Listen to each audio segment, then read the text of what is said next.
આજરોજ bar council ગુજરાતની 2026ની ચૂંટણી છે, જે ચૂંટણી 8 વર્ષ પછી યોજવામાં આવી છે અને તે પણ સુપ્રીમ કોર્ટના જજમેન્ટ મુજબ યોજવામાં આવી છે। તો મારા તમામ વકીલોને એક નમ્ર અરજ છે કે 8 વર્ષ બાદ આ ચૂંટણી આવી છે અને 5 વર્ષની આ ચૂંટણી ટર્મ છે, તો જરૂરથી વોટ કરવા તમે તેમજ તમારા મિત્ર વર્તુળ લઈને આવો।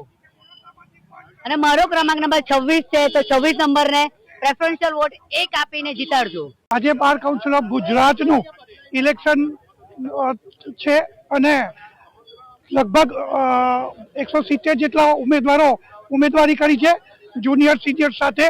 એટલે ચોક્કસપણે આજે મતદાન પણ ઘણું સારું છે, એક પર્વ છે કે આજે તમામ આખા ગુજરાતના વકીલશ્રીઓ, ગુજરાતના ટોટલ 272 બાર છે, એ 272 બારના વકીલશ્રીઓ આજે વોટિંગ કરશે અને મતદાન કરીને જે પણ ઉમેદવારો જીતશે તે ઉમેદવારો ચોક્કસપણે વકીલશ્રીઓના કામ કરશે, વકીલશ્રીઓ માટે હાજર રહેશે।